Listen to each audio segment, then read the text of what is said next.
Hello everyone, welcome back. My name is Mr. Gentleman, and we are here to do one thing and one thing only, and that is dive into the Dragon Quest III HD-2D Iceberg. Yuji Horii, creator of Dragon Quest, in this version has expanded both dialogue as well as visual storytelling, to either expand on what he originally intended, or how he now wants us to perceive the lore. Dragon Quest III has always had a number of theories surrounding it, but now with the HD-2D remake, he has made a number of deliberate clarifications, changes, and updates that make certain conclusions far more clear, and it also lets us travel down some strange avenues. We will eventually even get to see Horii was kind enough to definitively confirm a particular long-standing theory. And before anyone claims these changes are meaningless, I want to remind you this is a man who traveled to South America just to examine the Nazca lines in order to properly emulate them for the ones we see in Dragon Quest XI. This is a man who does things for very particular reasons, even if they may not be overly obvious to anyone else. This particular video serves as a kind of introduction, a general overview of the mysteries behind what was once the Aliahan Empire, and possible connections to Erdrea to grant us a baseline that will allow us to dive into greater detail in future videos. To begin with the most basic piece of updated lore, we will go over one of the earliest we hear of, but now with the added details of the HD-2D version. The rest of the world's message to Aliahan: stay out. Aliahan, the home of the great Ortega, and the man who would become known as Erdrea. In previous iterations of Dragon Quest III, it was already known that Aliahan had once ruled the world. Having access to a teleportal device, possibly two, this would have allowed them to quickly maneuver troops to faraway lands to conquer foreign nations. But ultimately, Aliahan was defeated in a series of wars. But Yuji Horii has added a few details we did not once know. While many had theorized Romeria were at least partly responsible for shutting the world power out, partly by virtue of being on the other side of the teleportal, and thus having a large stake in sealing the warlike Aliahan away, we now have a confirmation. The seal blocking the Path of Promise contains an image of a pair of soldiers bearing sword and shield. Notice their helmets bear plumes that once adorned real-life Roman helmets. Their blades cross each other, forming an X, sending a single message from Romeria to Aliahan: you are not welcome out in the rest of the world. Also, a detail not often mentioned is how a wavy swirl of energy surrounds the seal. Perhaps this was a magic barrier set up to prevent Aliahan's mages from destroying the seal, and hence why it has taken so long for someone in Aliahan to reach a sufficient technological level to finally destroy it. Furthermore, let us examine the Path of Promise. The dungeon, as with so many of the others in the game, is one left in disarray. However, there are marked differences. The disrepair in other areas features some light stonework broken and out of place, fallen pillars where you can clearly see where they fell from, and the occasional broken floor. The Path of Promise, however, looks utterly wrecked and destroyed compared to most dungeons we see afterwards. First, notice so many of the bricks and pillars are all collected and pushed into large piles. They don't have the appearance of where you can see where they naturally fell from. It is as if some kind of event occurred that created tons of wreckage, and it was only afterwards that it had to be cleared up and moved aside so people could move about properly. Furthermore, the holes in the ground are of a large scale and some are a little circular in nature, shaped in a way that would be difficult to occur naturally. Notice how in the NES version, the same graphic for the detonated seal is also used around each of the pits. So perhaps it was always Horii's intention for us to see these as the result of explosions. He only now has attained the technology to imply it more properly. Could it be that the Path of Promise was a battlefield? Is the reason there was so much destruction and large-scale holes because of intense magical attacks being flung back and forth? Is it that the final battle of the ancient wars was fought here, with Romeria on behalf of the world struggling to push Aliahan back behind its walls to seal them in? One can only imagine the fight that occurred here, one army struggling with all of their might to push the other back in hope of creating a world of peace. In modern times, the consequences can clearly be seen. A child points out the hero's rustic clothing must signify that you must be from Aliahan. In its seclusion, it seems that without extensive trade or conquest, the main character's hometown has suffered and stagnated. Meanwhile, Romeria has prospered as a world power in its own right. When comparing the splendor of both cities, one can see the hero's home appears certainly well off, but as a standard medieval castle town. Meanwhile, Romeria has achieved remarkable splendor, with its architectural levels being the equivalent of our Renaissance, or perhaps even the Neo-Renaissance revival from centuries later. Aliahan's fall certainly benefited one kingdom for sure. Whatever the case, in modern day all of that seems to be in the past. Romeria's king welcomes the hero from Aliahan due to Ortega's positive influence on the world. There is one last thing about the Path of Promise I do wish to touch on. On both sides of the seal, we can see these gigantic statues of muscular warrior men. These were most likely reflective of Aliahan's view of itself as an overwhelming force. But notice that both they and the Romerians in the seal are wearing togas. Does this indicate that the people, including the warriors, dressed like this back then?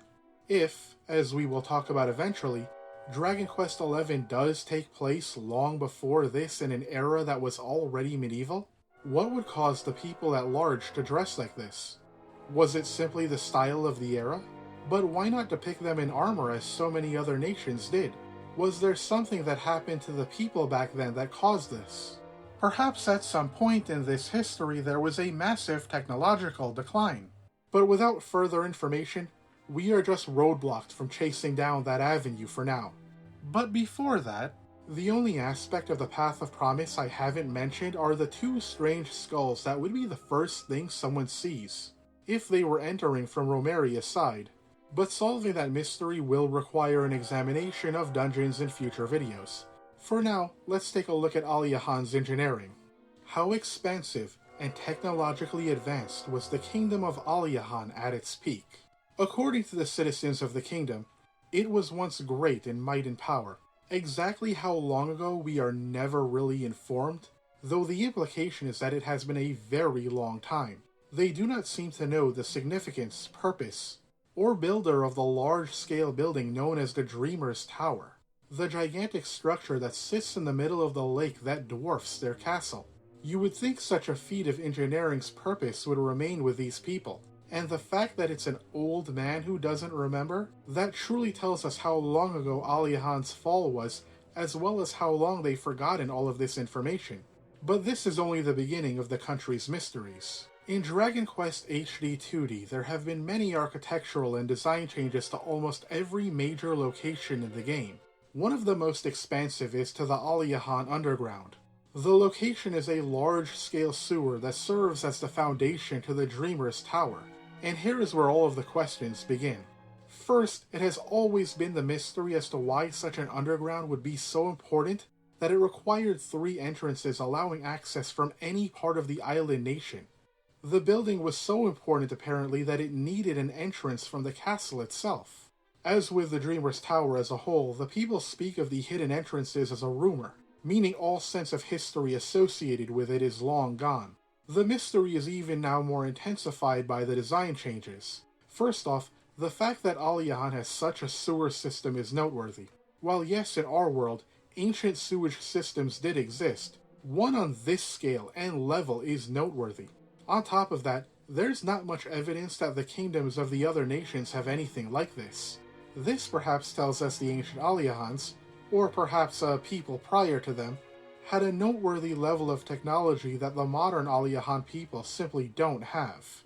But going deeper, the incredible underground hall is now itself a marvel with its huge passageways and waterways. It's to the point that it feels like too much for just a sewer. These appear far more like city walls. The passageways themselves feel and look rather ornate. The foundations for the tower above are on an incredible scale. The battle scenes, which grant us a wider view, truly show the sheer scope of this engineering project.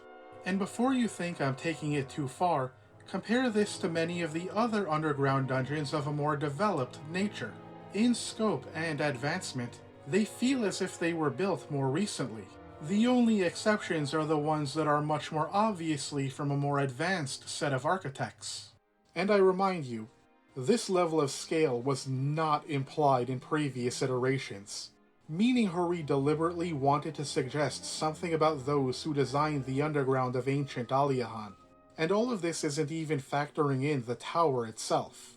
Whereas Aliahan Castle appears like a standard medieval palace from the middle point of the Middle Ages, the tower is completely different in its aesthetics.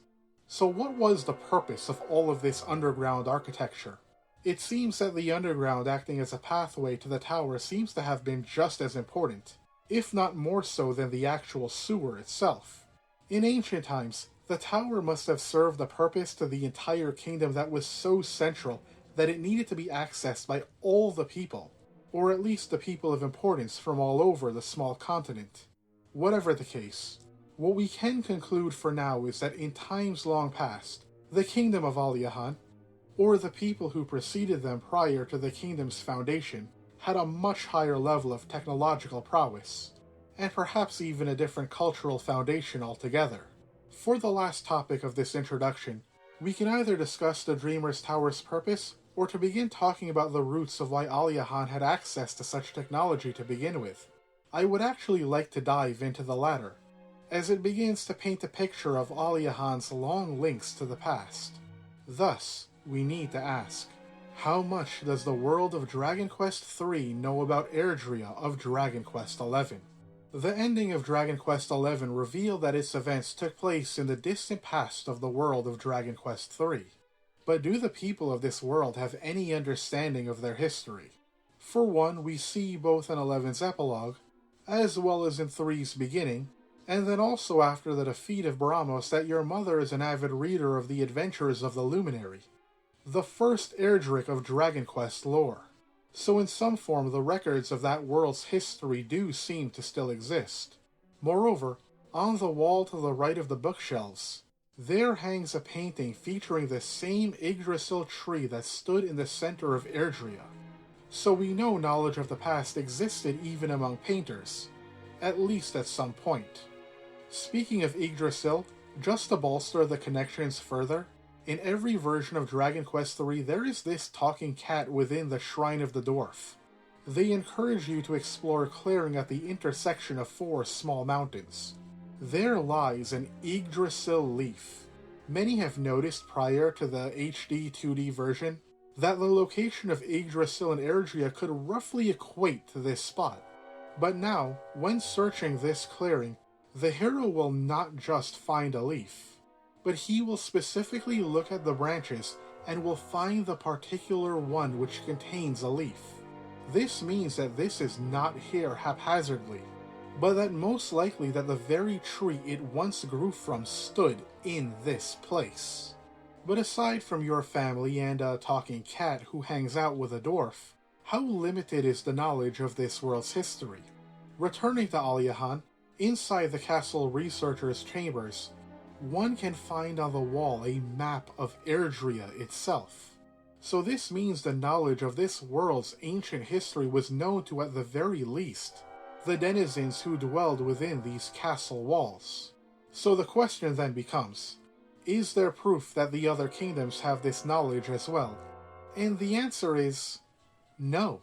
Searching their castles, their homes, and so on, there does not seem to be any evidence of any kingdom that is privy to knowledge of their history. Oh sure, this cat does, and perhaps that means this dwarf does, and certain members of diminished races do seem to dwell in the court of the Dragon Queen, which means by extension she knows, but that is to be expected. This is the Dragon Queen we're talking about. Are there any other connections to Erdrea that have been added to the title in general? There are other relics of the world long ago that do remain in the world. In previous iterations, it was very simple to obtain the Sword of Kings. All one needed to do was find some orichalcum so that the Jipang blacksmith and Cole could forge a new blade. Now, however, you must first obtain the broken Sword of Kings. Then you must return to Jipang to obtain the blacksmith's forging hammer. This particular item has been passed down through his family line.